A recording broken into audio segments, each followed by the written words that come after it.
I love Junimo Kart. This game is trash! It's one of my favorite mini-games in Stardew Valley. What? Cool. Great level. Welcome to my guide for Junimo Kart. In today's video, I'll go over everything I've learned in my experience beating Junimo Kart. I'll cover tips for each of the levels and an overall strategy that will help you beat this headache of a game. For those of you lucky enough to have never checked out Junimo Kart, it's a game playable on the arcade machine in the Star Drop Saloon. The game itself got a complete overhaul with the 1.4 update, and that's what we're covering today. It's initially locked and requires the Skull key to play. If you beat all 6 levels of Progress mode, you will receive a special gift in the mail the next day, and I'll show you what that is at the end of this video. The game itself is pretty simple. It's a side-scrolling platformer where, as the name suggests, you control a Junimo in a cart. You can only control the cart by pressing the jump button, and you also have control over how high the cart jumps based on how long you hold the button down, which you'll want to master. I categorize the jumps in order from shortest to longest: the bunny hop, the small jump, the medium jump, and the yeet or long jump. I'll cover where I tend to use each jump the most for every level. Obstacles, course layout, and checkpoints are randomly generated. You have 3 lives to start with, and completing a level will refill any lost lives up to 3 total. Collecting 100 coins will also give you an instant extra life. Each level also has 3 pieces of fruit: cherries, orange, and grapes, in that order. Each is worth 10 coins, and completing a level after having collected all 3 pieces of fruit grants another extra life. On screen will be the run where I beat the game for the first time.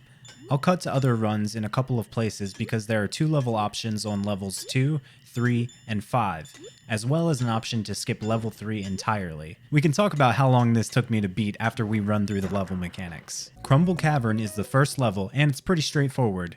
If you can't completely avoid an obstacle, make sure you land on top of it.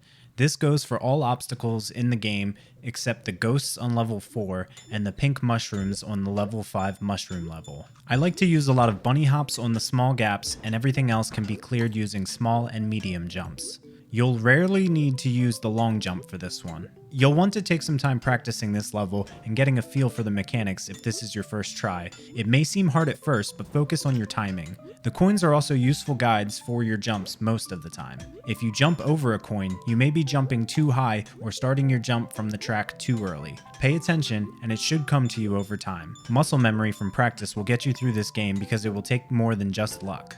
I always prioritize collecting all 3 fruits and then as many coins as I can. If you can make it through the first level by collecting all fruits and coins without dying, you'll go to a bonus level that is easy and filled with coins instead of the slippery slopes level. In my experience, not losing any lives and collecting all fruits are more important than getting all of the coins. That's because clearing the first 2 levels with 0 deaths gives you a high chance of skipping the level 3 bosses and going directly to level 4. It doesn't always work, and I've had runs where I died once or twice and still skipped the bosses, so it's not clear how this mechanic works. I ended up dying more trying to collect every coin for the bonus level, so that's why I opt for this strategy. Slippery Slopes is the second level. The downward slopes are slippery, and there are a lot of independent upward slopes you'll need to jump between. The extra speed translates into further jumps, which can take some time getting used to. Try to avoid landing on multiple slippery slopes one after the other because the speed will build up and the cart will be hard to control. Luckily, landing on regular track after a slippery portion will get your cart back to normal speed quickly. Sometimes I find it easier to just jump over a slippery slope if there is more track to land on before the next jump. There were also times where obstacles would spawn at the very end portion of a track I needed to jump from. In those cases, I try to land directly on the obstacle to break it and then jump immediately afterward. If you land too far ahead of the obstacle, you may not have enough time to jump again. If you land too early, you'll crash into it, so timing is key. Bunny hops can also help knock out obstacles if they're in your way. I actually find this level to be easier than the first because there are no falling boulders. One unlucky boulder on the first level, and you're either getting crushed or flying off the track. I was lucky on my winning run and got to skip the level 3 bosses, but let's cover those quickly. First is the Gem Sea Giant. It takes place underwater, causing you to fall more slowly. In addition, there's a large whale on the right side of the screen that periodically spews bubbles at you, which, like other hazards, are fatal upon impact unless you land on top of them. Collecting coins and fruit can be difficult without jumping off the top of the bubbles in order to reach the higher up rails. There's a lot of leeway in your jumps because you fall so slowly, so I try to focus on navigating between the bubbles and then jumping off of them. When properly timed, this will boost you onto the higher and usually safer platforms. In all honesty, there's a lot of variability on this boss, and I sometimes find myself dying multiple times in a row if I can't find a good pattern. Next is Slumps Stomp. Per the wiki, this alternate third level seems to be chosen at random. It's somewhat of an inversion of Slippery Slopes. Each upward slope is sticky and slows you down. Slowing down is actually a bad thing because the giant bouncing slime, Slomp, is chasing you. Slow down too much and he'll catch up. I complete this level with a lot of long jumps and avoiding the slime as much as I can.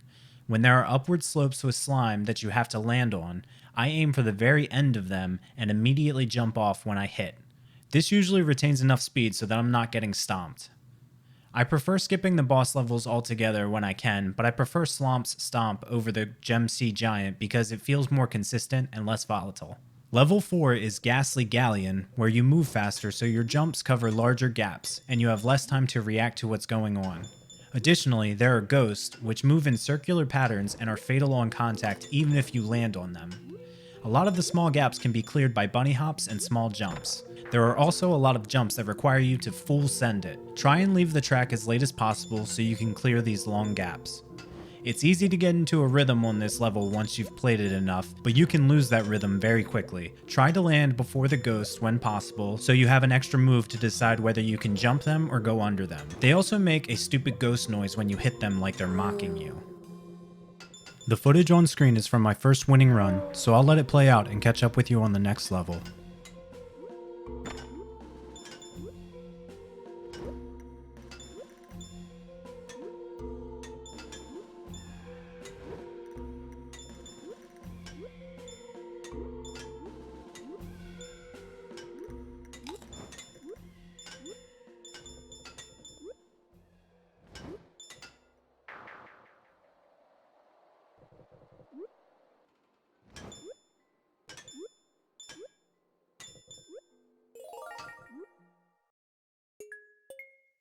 Level 5 has two options, and this may be a personal opinion, but one is far easier than the other. I wish I didn't have to talk about this level, but the first option is Glow Shroom Grotto. It has pairs of giant mushrooms. Riding on one causes it to lower and the other to raise upwards. You'll need to be careful about how much time you spend on each in order to successfully reach the next rail. The real pain in my ass are the pink mushrooms that shoot what look like mushroom farts upwards. You can try to jump over or in between, but sometimes RNG is not on your side and they put two of these mushrooms next to each other. Trying to make it out alive is next to impossible.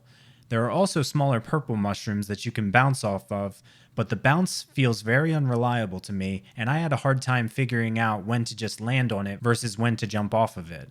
I must have played this level 20 times and I only beat it once. I didn't even make it to the first checkpoint on most attempts. Maybe that level is my kryptonite, but runs were almost a guaranteed fail when I got this level. I don't really want to think about it anymore. Let's move on. Red Hot Roller Coaster is the second level 5 option and has lots of adjacent diagonal ramps, leading to potential confusion on where you should jump from. There are also falling boulders, like Crumble Cavern. I may have gotten tilted at these boulders on a few occasions because you can be very unlucky with the timing when they fall. It also has a tendency towards stretches of mostly empty space scattered with short sections of rail, requiring constant jumping to safely make it across. Use the coins as a guide for your jumps, and when a coin is between jumps, try to position your cart to hit it as square on as possible as you let go of your jump. Pay attention to the spacing between the gaps because that will dictate whether you need a short or medium jump. I found myself trying my hardest to reach each checkpoint because sometimes the jumps are hard to replicate, and getting lucky with checkpoints helps a ton here. The footage on screen is also from my first winning run, so I'll let it play and catch up with you on the next level.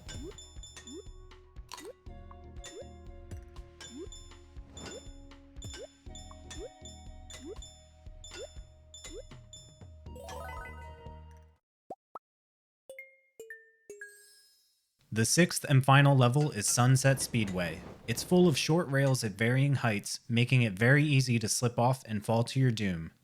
I would usually enter this level with 3 or 4 total lives remaining, and it can be brutal. I would say there are two things to keep in mind. The first is to always be looking ahead and planning your next jump. There are so many options and platforms to choose from, so I would try to lock in on where exactly I wanted to land, usually with a small or medium jump. I like to reserve my long jumps as a last-ditch effort to land on a track when I was feeling overwhelmed. The second thing to watch out for are the large gaps. Once you see one approaching, plan to land on the closest rail before the jump because it will usually require a full distance long jump. I also like to prioritize landing on rails that are higher up because you have more options for where to land next. I probably made it to this level 20 times before I finally beat it. On some runs, I couldn't find a rhythm and would lose all of my lives on the very first jump. Patience is key here.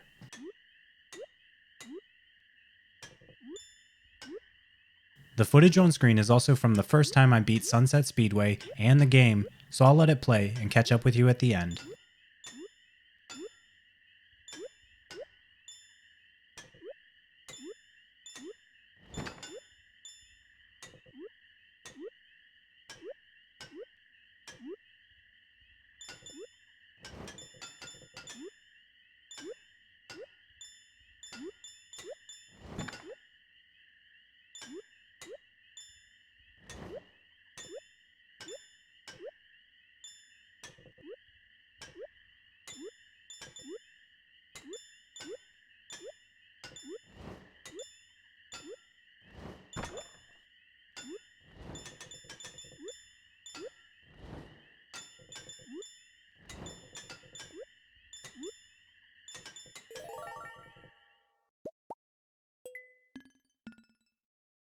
With some good timing, a bit of muscle memory, and a dash of luck, I finally beat Junimo Kart.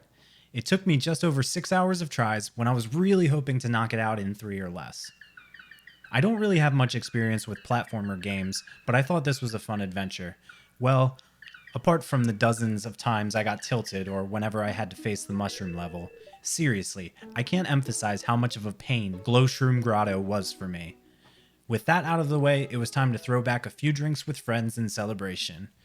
The next morning, I received a letter in the mail congratulating me and giving me my own version of the arcade game.